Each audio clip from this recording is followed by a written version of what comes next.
வணக்கம் நேயர்களே. ஃபீபாவின் இன்றைய காலை தியானத்திற்காக உங்களை அன்புடன் வரவேற்கிறேன். தேவனுக்கு மகிமை உண்டாகட்டும். இந்த காலவேளை தியானத்துக்கு எடுத்துக்கொள்வோம். பிலிப்பியருக்கு எழுதின நிருபம் 3:14 கிறிஸ்து இயேசுவுக்குள் தேவன் அழைத்த பரம அழைப்பின் பந்தய பொருளுக்காக இலக்கை நோக்கி தொடர்கிறேன். பிரியமானவர்களே, நம்முடைய வாழ்க்கையின் இந்த பயணத்துல நாம் எதை நோக்கி போய் கொண்டிருக்கிறோம்? நம்முடைய வாழ்க்கையின் இலக்கு என்ன? நம்முடைய வாழ்க்கையில ஏதாகிலும் ஒரு முக்கியமான இலக்கை நோக்கி நாம் பயணப்படுகிறோமா என்பதை யோசித்து பாருங்கள். ஏன்னா இந்த உலக வாழ்க்கை என்பது ஒரு முறைதான். ஒரு முறை பிறப்பது, ஒரு முறை மரிப்பது, ஒரு முறை நியாயத்தீர்ப்போட இது மனிதனுக்காக நியமிக்கப்பட்டிருக்குது. ஆனா இந்த ஒரு வாழ்க்கையை நாம் இலக்கு இல்லாமல் நோக்கம் இல்லாமல் வாழும்போது அந்த வாழ்க்கை அர்த்தம் இல்லாமல் போகிறது. பிரியமானவர்களே, அப்போஸ்தலனாகிய பவுல் இதை மிகவும் விளக்கமாக சொல்ல, கிறிஸ்து இயேசுவுக்குள் தேவன் என்னை அழைத்து இருக்கிறார். அந்த பரம அழைப்பு, அந்த இலக்கை நோக்கி நான் கடந்து செல்ல வேண்டியது அவசியமாக இருக்கிறது. பிரியமானவர்களே, ஏனென்றால் 1 கொரிந்தியர் 9:24 பந்தய சாலையில் ஓடுற எல்லாரும் ஓடுவார்கள், ஆகிலும் ஒருவனே பந்தயத்தை பெறுவான் என்று அறியீர்களா? நீங்கள் பெற்றுக்கொள்ளத்தக்கதாய் ஓடுங்கள் என்று வேதம் சொல்கிறது. ஏனென்றால் இந்த உலகத்தில் எல்லாரும் ஓடுகிறார்கள். பணத்தை நோக்கி, பொருளை நோக்கி, உறவுகளை நோக்கி, இந்த உலகத்தில் அழிந்து போகிற பணம், பொருள், பதவி இவைகளெல்லாம் நோக்கி ஓடுகிறார்கள்.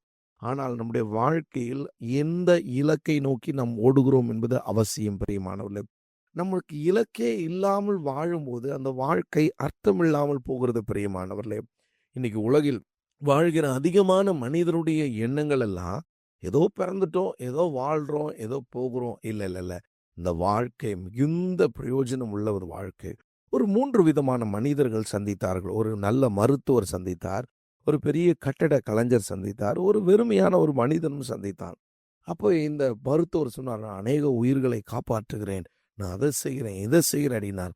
இந்த கட்டட கலைஞர் சொன்னார், நான் அநேக கட்டிடங்களை கட்டுகிறேன், அநேகருக்கு இது பயனுள்ளதாக இருக்கிறது அப்படின்னு சொன்னார். அப்போ இந்த வெறுமையான ஒன்றுமில்லாத மனிதன் சொன்னார், ஒன்றுமே செய்கிறது இல்லை, ஆனால் நான் சந்தோஷமா இருக்கிறேன் என்று சொன்னாராம். அப்போ இவங்களோட 3 பேருடைய தர்க்கத்தையும் ஒரு வயதானவர் பார்த்து கொண்டே இருந்தார். அப்போ அவர் சொன்னாரா, நீங்க 3 பேரும் வாழ்றீங்க, ஆனா உங்க வாழ்க்கை யாருக்காவது பிரயோஜனம் உள்ளதா இருக்குதா? எதை நோக்கி உங்க வாழ்க்கை பயணப்படுகிறேன்னு சொல்லும் போதா 3 பேரும் யோசிக்க ஆரம்பித்தார், நான் எதை நோக்கி பயணப்படுகிறேன்? பிரியமான, இந்த வார்த்தை கேட்கிற உங்க வாழ்க்கையிலும் நீங்கள் பெற்றுக்கொள்ளத்தக்கதா ஓடுகிறீர்களா? உங்க வாழ்க்கையில் முடிவடையும் போது என்ன செய்தீர்கள் என்பதை கொஞ்சம் யோசித்து பாருங்கள். ஒரு மனிதன் எப்படி வாழ்கிறான் என்பதை விட அவன் வாழ்ந்து முடித்து இந்த உலகத்தை விட்டு போகும்போது அவனுடைய வாழ்க்கை அர்த்தமுள்ளதாய் வாழ்கிறதா என்று யோசித்து பாருங்கள்.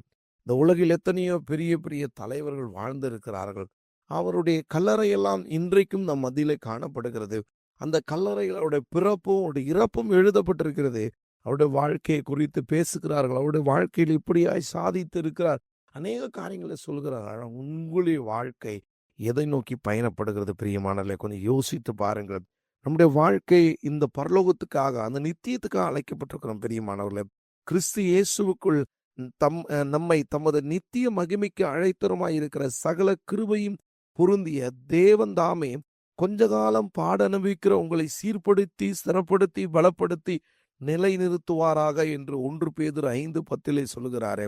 நாம் இந்த இலக்கு இல்லாமல் வாழும்போது இந்த வாழ்க்கை அர்த்தம் இல்லாமல் போகும். ஆனால் நம்ம கொஞ்ச காலம் பாட அனுபவிக்கிறோம், ஆனால் நம்மளை சீர்படுத்துகிறார், நம்மளை ஸ்திரப்படுத்துகிறார், பலப்படுத்தி நிலைநிறுத்துவார். பிரியமானவர்களே, அப்படி நம்முடைய வாழ்க்கை சீர்பட்டு ஸ்திரப்பட்டு நாம் கடந்து செல்லும் போது நிச்சயமாக நம்முடைய வாழ்க்கை மிகுந்த பிரயோஜனம் உள்ளதாக, அர்த்தம் உள்ளதாய் காணப்படும். பிரியமானவர்களே, நான் என்னுடைய வாழ்க்கையை 18 வயதிலே ஆண்டவராக இயேசு கிறிஸ்துவையோடு என் வாழ்க்கையை துவங்க ஆரம்பித்தேன். திரும்பி பார்க்கும்போது ஒன்றுமே இல்லாமல் இருந்த என்னுடைய வாழ்க்கை இன்னைக்கு ஆண்டவர் என் வாழ்க்கையை மாற்றி இருக்கிறார். பிரியமானவர்களே, அவருடைய வார்த்தை என் வாழ்க்கையை மாற்றி இருக்கிறது. அவருடைய சமூகம் என்னை மாற்றி இருக்கிறது. ஒரு காலத்தில் நான் யாருக்கும் பிரயோஜனம் இல்லாமல் இருந்தேன், இன்னைக்கு நான் அநேகருக்கு பயனுள்ள பாத்திரமாய் இருக்கிறேன். பிரியமானவர்களே, குறிப்பாக என்னை படைத்து என் ஆண்டவருக்கு நான் பயன்படுகிறேன். பிரியமானவர்களே, இந்த வார்த்தையை கேட்கிற உங்க வாழ்க்கை யாருக்காக பயன்படுகிறது? உங்கள் வாழ்க்கை உங்களுக்காக பயன்பட்டால் அது சுயநலம். உங்கள் வாழ்க்கை வெறும் பணம் சம்பாதிக்க மட்டும் பயன்பட்டால் அதுவும் சுயநலம், அது ஒன்றும் இல்லை. ஆனால் உங்களோட வாழ்க்கை அநேகருக்கு பிரயோஜனம் உள்ளதா இருக்கிறதா?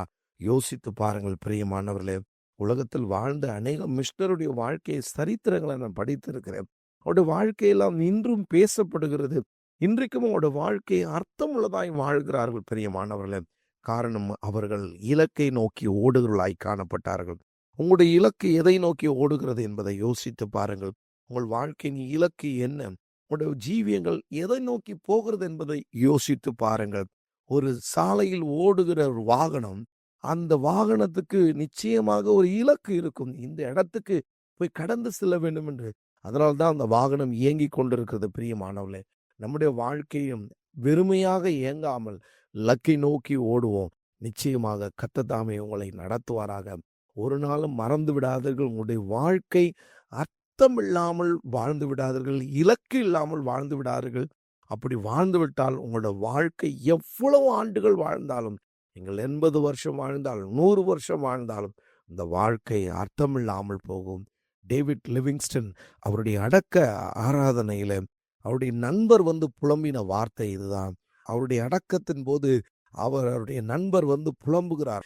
இவரோடு தான் நானும் படித்தேன், ஆனா என் வாழ்க்கை இப்படி குடியும் என் வாழ்க்கை இருளாய் போய்விட்டது. ஆனால் பாரு, உலகமே இன்னைக்கு டேவிட் லிவிங்ஸ்டனை பார்க்குதே என்று சொல்ல புலம்பினார். ஆம் பிரியமானவர்களே, ஒரு நாள் இந்த உலகத்தை விட்டு கடந்து போகும்போது புலம்பாமல் இன்றே சிந்தியுங்கள், செயல்படுங்கள். கர்த்தர் உங்களை ஆசீர்வதிப்பாராக. ஆமென். இன்றைய காலை தியானத்தில் பங்கேற்றமைக்காக நன்றி.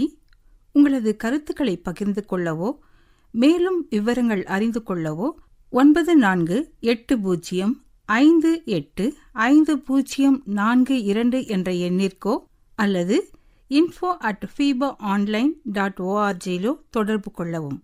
தேவன் தாமே உங்களை ஆசீர்வதிப்பாராக. ஆமேன்.